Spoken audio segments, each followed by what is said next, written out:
Welcome back to Hashtag That. I'm Ben Kane. And I'm Emily Sweeney. From Renee Rap to reality TV, we're back with the latest entertainment news updates. All that and more from Hamden to Hollywood, we are your source for Quinnipiac's entertainment news.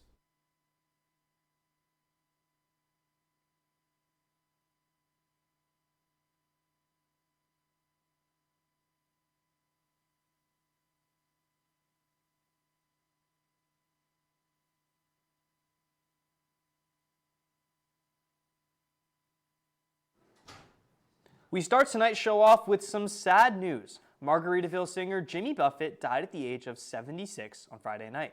TMZ reported that Buffett was diagnosed with skin cancer 4 years ago, eventually turning into lymphoma, which TMZ reports was the cause of death. The singer's obituary stated that he continued to perform while receiving cancer treatments, with his last show taking place in July during a surprise appearance in Rhode Island. Buffett captured the hearts of his audience over 5 decades, with classic hits like Fins, He Went to Paris, and Son of a Sailor. His family requests they are asking fans to make donations to the Jimmy Buffett Foundation for Singing for Change, Brigham and Women's Hospital, Dana-Farber Cancer Institute, or the M.D. Anderson Cancer Center, rather than flowers. After the latest divorce hearing on September 1st for Kevin Costner and his estranged wife Christine Baumgartner, Costner spoke out about the reality of the tense proceedings. Baumgartner had asked for over $160,000 in child support from Costner for their 3 children, and Costner believed he should only have to pay $60,000. In court, Baumgartner's lawyers accused the actor of having more money than he had originally said. And as per Access Hollywood, Costner replied saying, quote, "Oh good, we'll have to have a treasure hunt to find it," end quote. Later on, while leaving the courthouse, Costner said, quote, "Were you laughing? I wasn't. This is a horrible place to be, but this is where we are," end quote. This comes in addition to Baumgartner having previously attacked Costner's character earlier on in the proceedings. However, Costner says that of course he still has love for Baumgartner and believes that everyone involved wants the divorce to be finalized soon. The labor disputes continue in Hollywood, and as ABC reports, are heading into crunch time just 3 weeks ago. The Writers Guild of America, or WGA, were offered a proposal by the Alliance of Motion Picture and Television producers that included increased compensation, but they dismissed it as not enough to narrow the gap that caused 11,500 writers to go on strike 4 months ago. The WGA Alliance of Motion Picture and Television producers have not talked in weeks and seem to be far from a resolution.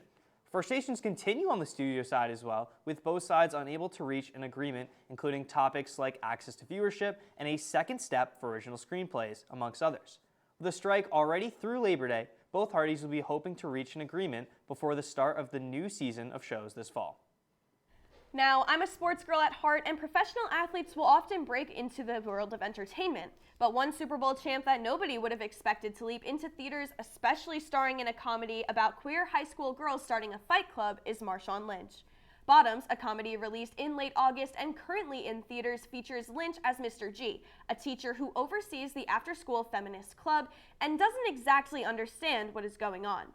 Many were shocked that Lynch even considered this film, but the reason behind his decision to make the jump to his first major motion picture goes way beyond a business decision. Lynch decided to go through with this specific film because of and in support of his queer sister, Marisha Sapp Lynch. Marisha said, quote, "From the beginning, when he read the script, he said that I came to mind. I was like, most definitely, you should do it. I just told him, it'll get you to understand and get more knowledge about the lesbian community," end quote. While this movie is a comedy, it also holds knowledge about the lesbian community that can help others better understand it, and with Marshawn Lynch as a main character, he will bring in an entire audience to learn about the queer community who otherwise may not have considered seeing the film. Renee Rap just released her sophomore album show, Snow Angel, and here with an exclusive interview is Carly Sanger.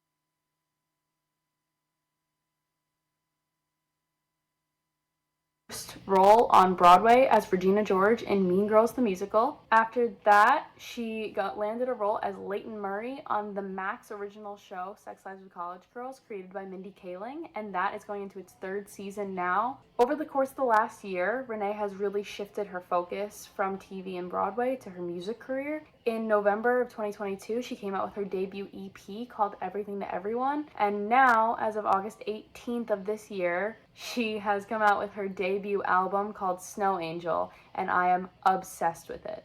Now, getting into the good stuff, I was actually able to be on the press conference with Universal Music Group with Renee, but I unfortunately can't use any of the filming or of the audio due to the SAG strike, but I have a lot of quotes down, and she did such a great job of answering all the questions. I feel like I have such a great insight toward the album and toward the making of the album now. Even though Renee has come a very, very long way since her musical theater days and her Broadway days, she really, really wanted to mention how she feels that her musical theater background really ties a lot into her music making now. So on the conference, she actually said, quote, "I think that musical theater, especially right now, has a huge influence on music, which is super fun because all the girls who are becoming pop stars were musical theater kids, and it's so exciting." So she mentioned this in a sense of it's a whole community that's entering the music business together, and that all of the music being made right now could be so beautiful and so relatable to people because everyone comes from the same background. And the last quote that I really wanted to share was when somebody asked her about her determination to make things and her determination to be in the business and make her way through. And when they asked her about it, she said something that definitely wasn't expected of her. She said, quote, "I think that delusion has helped me. Because when I say delusion, I don't mean it in the sense of something that is not at all going to happen. When I say delusion, I mean like no matter how much I doubt myself in something, and trust me, it's a lot and a lot more than I lead on, but I am going to do it. I'm going to do it inevitably. I don't know how, I don't know why, I don't know when, but I will." And if that doesn't sum up her whole career, then I don't know what does. Renee is about to embark on her debut tour, which is so exciting. And what's even more exciting is that I already have tickets to go to one of the concert dates. So I'm really, really excited about that. But anyway, that's all I have for you. It is so great to be back, and stay tuned for more after the short commercial break. What do you think you're doing, Kevin? Was just gonna drive home. There are several warning signs present that you shouldn't be driving. Like hearing voices? Like your text-to-emoji ratio? Oh man, the selfies. Selfie, nailed it. We all have warning signs that let us know that we're probably not okay to drive. Mine is pretending to be your subconscious. Craig, come on man, let's split a ride home.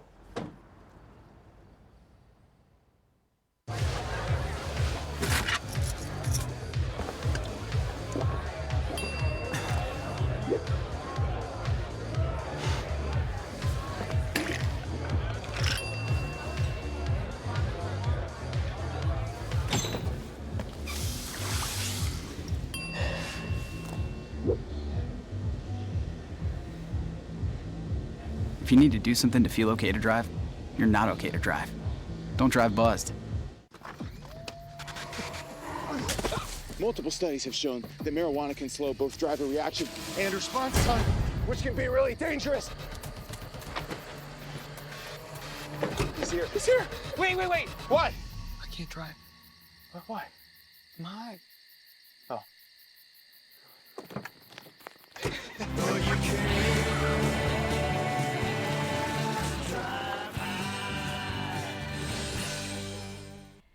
This summer, the Bad Friends podcast came to record at Quinnipiac, and here with an exclusive interview with producer Andres Rosende Novo is Grace Doyle and Liz Ippolito.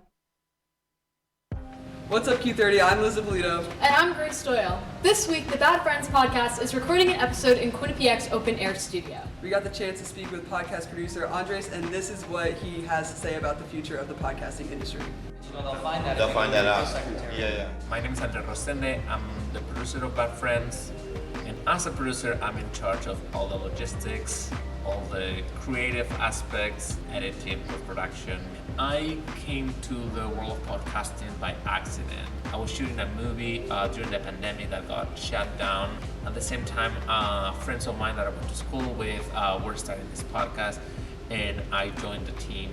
we didn't know it was gonna be so big. Now it's, we have 1 million people watching every week, 10 million views a month. It's a huge thing, because we don't do just podcasting. It's more like a digital show that you can listen to on your audio platform, but you can also watch on YouTube. Podcasting is exploding. I think it's going to platforms. I think Netflix has started to consider podcasting, Amazon for sure. So I think it's gonna be all together. It's gonna be another big leg on the entertainment industry. Video podcast, I think, is the future, not only audio. Unlike film and television, it gives the creators complete freedom to do what they want. I think the students at Quinnipiac have a unique opportunity to create content in the world of podcasting, both video and audio. You guys have amazing facilities. Having those skills of knowing not only how to be in front of the camera or in front of the mic, but also produce a podcast will be helpful to get jobs there. So yeah, go and produce something. New episodes of the Bad Friends podcast are released at 12 p.m. Eastern Time wherever you stream your podcasts. Signing off for Q30, I'm Liz Polito. And I'm Grace Doyle. See you next time. We're back with hashtag Let's Get Real, and here to give us the rundown of all reality TV drama is Marcus Ferreira. Thanks, guys. Starting off, Summer House star Lindsay Hubbard and Carl Radke shocked fans and cast alike last year when they planned to marry less than a year into dating. Unfortunately, the stars called off their engagement on August 31st, according to a source from Entertainment Tonight. Their wedding was planned to happen in just under 3 months from now, on November 17th in Mexico, which was reportedly going to be a large filmed event.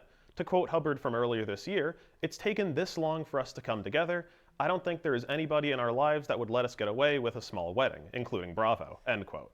The former couple celebrated their bridal shower just over 2 weeks ago in New York City, attended by many of their co-stars. They have not made any official statements following the breakup. Next up, I hope you're ready for familiar faces and all new boatmances, because Below Deck Mediterranean is back for Season 8.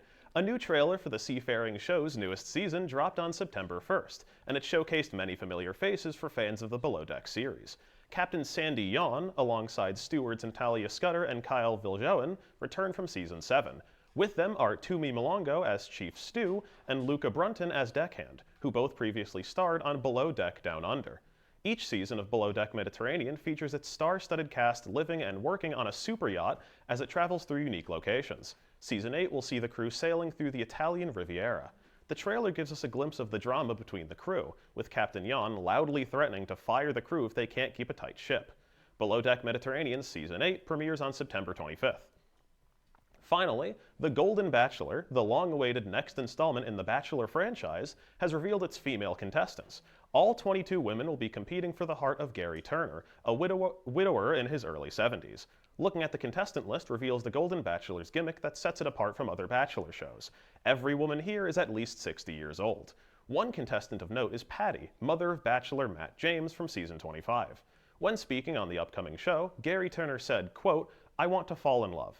I really want to find my person who can put me in my place when I need it and make me smile at it. The person who can lay down beside you at night and not have to say anything, and you feel it. That's love," end quote. The Golden Bachelor will premiere September 28th on ABC. That's everything real for this week. Back to you guys at the desk. Throwing it back to the biggest pop culture event of summer, here's Michael Katz-Flynn with everything you need to know about Barbenheimer. Hey hashtag, it's Michael. Today we are going to be talking about the movie event of the summer, Oppenheimer and Barbie double feature, or as everyone likes to call it, Barbenheimer. So this trend has been a long time coming, ever since April of 2022 when it was first announced that these two movies would be coming out on the same day. This caught the internet's eyes for sure, given how these two movies were drastically different, one being about the making of the atomic bomb in World War II, while the other is about the iconic kid's toy coming to life and going to the real world. Not long after did people start posting memes on Twitter with other weird comparisons of drastically different tones, whether that be in the form of characters, houses, aisles of different stores, foods, and anything you can pretty much think of. The memes died down for a bit, But as soon as trailers and marketing started coming out for both movies, they came back in full force. Instagram, Snapchat, TikTok, and just every social media platform you can think of has tons and tons of edits of videos and images comparing these two movies and talking about the doubleheader and making jokes about it. While not confirmed, a Hollywood insider did report that it was intentional to release Barbie on the same day as Oppenheimer to create spark. Whether that's true or not, it definitely paid off because even the casts of both movies are talking about it, giving their thoughts and support to each movie. Even Tom Cruise has chimed in about this, despite reports that he's upset at Oppenheimer for stealing IMAX screenings from Mission Impossible 7, causing it to perform not as well as it could have. He has expressed his full support and excitement for both movies and declared that he was seeing both on the same day. After seeing both movies, I can say with 100% certainty that the hype paid off. Oppenheimer was an incredibly well-made movie. Despite being 3 hours long, there was a minute where I felt bored. War movies are typically showing the battle and the fight that's going on, and it's not that often where you actually get to see the creation of the weapons of mass destruction, and I really liked how they told his backstory and showed Oppenheimer's regret and trauma after World War II of the destruction he caused. And Christopher Nolan really outdid himself. He always hits it out of the park, but this time it was truly incredible. Barbie I really did not expect to enjoy as much as I did. Margot Robbie and Ryan Gosling were perfectly casted, and there was tons of good comedy, and overall it was just an incredibly well-made movie. Like, in recent years, a lot of movies have just felt like recycled plots and stuff we've already seen, and this is the most original movie that I've seen in a very long time. At the time of this recording, Barbie has made $775 million worldwide and has shattered expectations and broke tons of records, being the biggest opening for both lead actors, the biggest opening of all time for a female-directed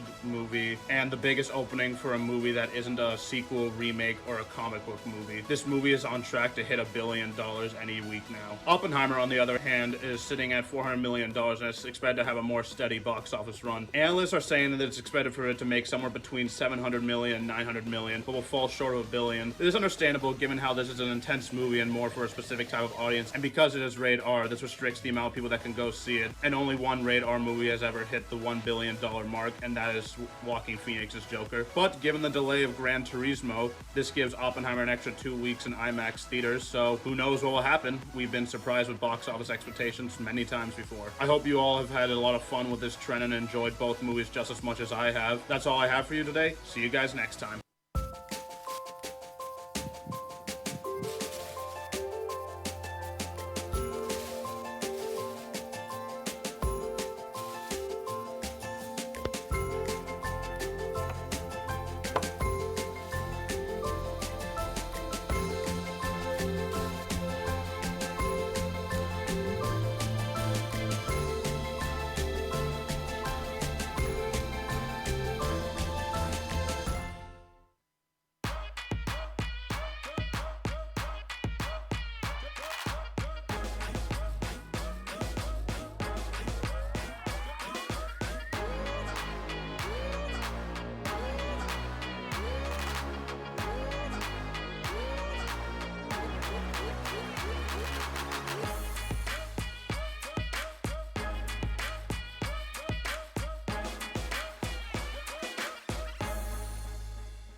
When we adopt a shelter pet, we discover they're a unique mix of all kinds of things. Come on, Drew, spot on this last one.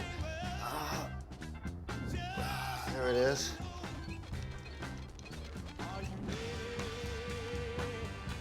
Keep going with it. Leo. They're a little bit of a lot of things,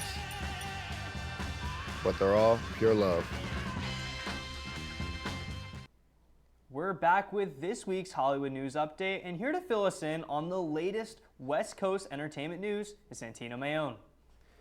Thanks, guys. Jumping right into our first story, supermodel Miranda Kerr announced on September 1st that she is pregnant with baby number 4, her third with Snap Incorporated CEO Evan Spiegel. Kerr, who also shares a 12-year-old son with ex-husband Orlando Bloom, also announced she's having her 4th baby boy. Kerr wrote, quote, "So excited to announce baby number 4, end quote, along with a photo of herself showing her baby bum. Kerr and Spiegel wed in 2017, and they currently share 2 sons, Hart, who's 5 years old, and Miles, who's 3. As for Bloom, after him and Kerr split up in 2013, he found love with fiancée Katy Perry, with whom he shares a daughter. Quote, "Co-parenting with Orlando and Katy is something that I feel really happy about," end quote, Kerr told Vogue Australia in 2022. "From day one, when Orlando and I decided to separate, I said, listen, Whatever we do, we have to put Flynn's needs first, not our own. That's the way we make our decisions, she added. I just love being a mother, and I always wanted 3 boys, so I feel really blessed that I have 3 healthy boys. And I think it's pretty safe to say that Kerr will always love and care for her children no matter what the situation. Trying to balance parenthood and your work life is hard enough, but guys, I have to ask, how do these Hollywood stars seem to manage everything so well while being in the eye of the public? I think the biggest thing for these stars is they know that they're in the public eye and they kind of just shut it down immediately, where if they want their privacy, they are they're willing to tell the paparazzi, that they want some privacy and they want to be left alone for a little bit. Yeah, and I think also you go through so many years of kind of keeping your life in public and having to deal with it that you either get used to it or you find a way around it just through practice. So I just think that's kind of the case here. But Santino, what do you think? Listen, guys, I struggle to keep everything together and manage these different lifestyles without cameras on me, so I give them a lot of props for being able to do it with the paparazzi always following them around. But moving on to another celebrity couple, Derek Hough and Hailey Erbert made a splash during their honeymoon in Italy after their wedding. The Dancing with the Stars pro dancer turned judge and his wife, a longtime troupe dancer on the show, shared a video montage of their visit on his Instagram on September 2nd. The caption read, Part 1. First trip as a married couple. There should be a name for that, hashtag Mr. and Mrs. Hough. From looking at the footage, it was clear that the newlyweds visited the Lake Como area. They were seen kissing on a boat, jumping into the water together, enjoying pasta dishes and gelato, and shopping and sightseeing in what appeared to be the village of Bellagio. Derek and Hailey got married on August 26th in a ceremony amongst family and friends in a redwood forest in Monterey County in Northern California. They say the honeymoon phase doesn't last forever, but when it comes to these 2 lovebirds, I think there may be an exception to the rule. Now, since both of them are dancers, Emily and Ben, I have to know, who do you guys think is the better dancer, Derek or Hailey? I think 100% Derek. I just think he's such a versatile dancer. You've seen that on Dancing with the Stars, and you also see it in his judging as well. He also gets in there sometimes, shows his own moves. I have to go with Derek. I completely agree. The one highlight of Derek's career for me is when he's on the Disney Christmas parade. He is fantastic. He's got a great personality and the moves that absolutely kill. Tino, though, what do you think? I used to try to copy his dance moves watching him on Dancing with the Stars in my living room, so I think he's the better dancer. Moving on to the last story, though, we turn to one of Hollywood's most beloved couples, Tom Holland and Zendaya. On September 1st, Holland shared an adorable tribute to his birthday girl, Zendaya. Tom posted a picture of Zendaya on his Instagram story in which the Euphoria star is dressed in snorkeling gear while sitting on a boat giving the thumbs up sign to the camera. The caption read, "My birthday girl," with a heart eye emoji. This isn't the first time the couple has shared birthday wishes for each other on social media. In Zendaya's June 1st Instagram story, the Spider-Man No Way Home star was in the ocean with his hands coming out of the water in the shape of a heart. Now, while it was nice to see the couple posting pics for each other's birthdays, Tom and Zendaya are typically very private with their love life and have made it a point to not overshare their romance. "We don't think we owe it to anyone," Tom Holland told the reporter in June. "It's our thing and it has nothing to do with our careers." So since we don't see the couple on social media that often, it's always nice to see them expressing their love for each other on these special days. But guys, I want to ask you, do you like the fact that Zendaya and Tom Holland keep their relationship so private? I love the quote that Tino used from Tom Holland. It's not about their careers, and I think if you take away the acting and the accolades from the 2 of them, they're just 2 normal people, and in normal relationships, you don't really care about other people unless they're pretty popular. So I like how they keep it private, and I think it's something that's very good. I agree. I do respect the fact that they kind of keep it a little more private so that not everything is out there in public. I also think it's a bit safer for them as well. I do think, though, that some of it became part of their job just because of working together, being love interests in Spider-Man and those sorts of movies. You're going to kind of have to go into the spotlight a little bit with that, but I do respect them for trying to keep it behind closed doors. But Tino, what do you think about this? I couldn't have said it better myself. I mean, Ben literally said it's their thing. Tom Holland said it first. No one else has to be involved. It's their relationship. It's their business. But that's all I have for this week's Hollywood News Update. We'll be right back after this commercial break. I know what you're thinking. I need a job. I need a new career. Well, I've been there. I've been there. I've been there. I wasn't happy with what I was doing. After high school, I didn't have a plan. I just wanted to start working. I got laid off twice, but you gotta keep going. You just need the right skills. Find an apprenticeship. I found a 2-year IT program. I found a medical course online. I'm now a consultant in the tech space. You have more options than you think. You can do this. You will find something. You will find something new.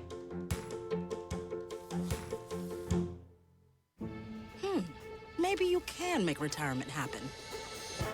After all, you made home ownership happen. Homeschooling yourself on loans, beefing up your credit score. So I'm pre-approved. You were like, yes! sorry. Color coding listings, ticking boxes, and flushing every toilet in a 20-mile radius. Home sweet home. You aced house hunting. Now get the tips you need to get on track at aceyourretirement.org. Honey, what I think you need is a socket wrench. I played JV basketball. I'm sorry. I don't think it looks right. This is good, and it's all good, baby. Is it really all good?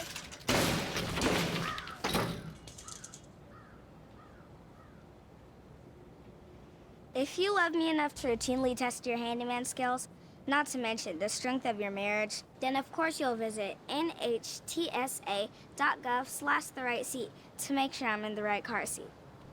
I'm gonna call my dad. With AI making its way into the entertainment industry, Alex Kendall and Marcus Ferreira discuss how AI impacted the anime community. What's up, hashtag? It's Alex. And Marcus. Over the summer, the popular show Jujutsu Kaisen released its second season. This was split up into a summer run and is now back after break to continue airing during the fall and winter seasons. However, with this new season of epic battles, friends, and foes also comes a whole new enemy, artificial intelligence. Since airing the first half of the second season, the fandom has been flooded with claims that the anime used AI in its animation. TikTok user The Absurdist Otaku pointed out a scene which features an effect called ghosting, where frames of animation appear to fade into each other. She claimed this was due to AI being used, but ghosting is actually a common technique used in anime to reduce the risk of causing epileptic seizures in viewers. This effect has been used in the industry long before the usage of AI, so there is no connection between the two. While in this example, these anime whistleblowers blew their whistles too early, these worries are founded, with the anime industry being under constant scrutiny of their labor shortage, specifically in Japan.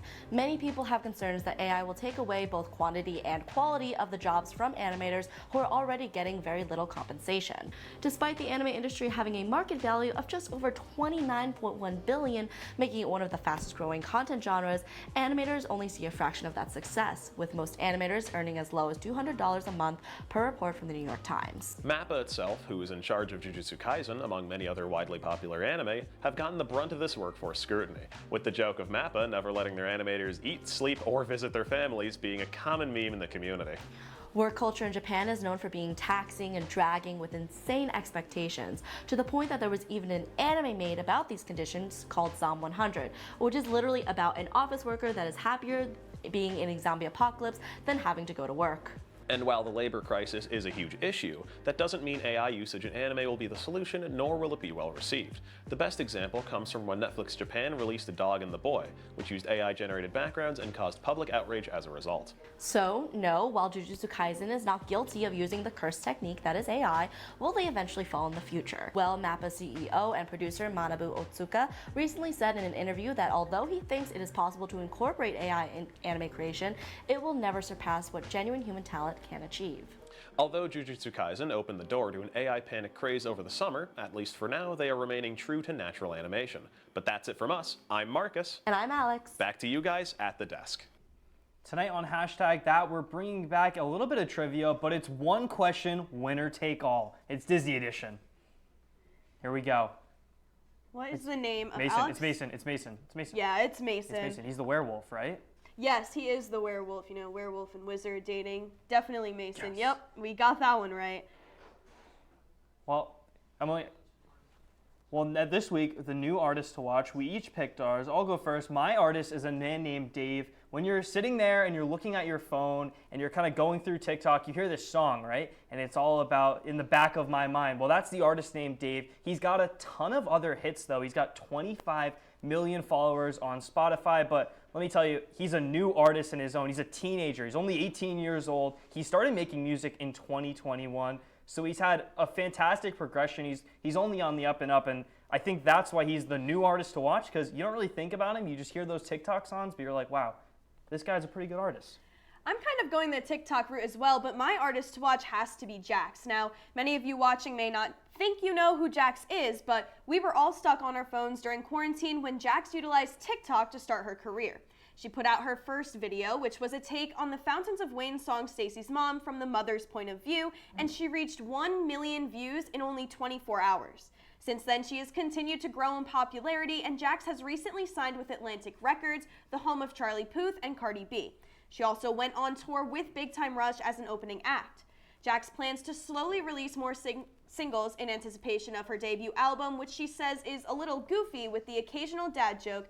Because of her relatability combined with her vocal talent, I believe she is on the up and is the perfect new artist to watch. Now that's all we have on hashtag that this week. Make sure to follow us on social media at Q30TV, as well as Twitter and Instagram. Thank you to the producers, everyone behind the staff, and everyone behind the scenes. Good night, everyone.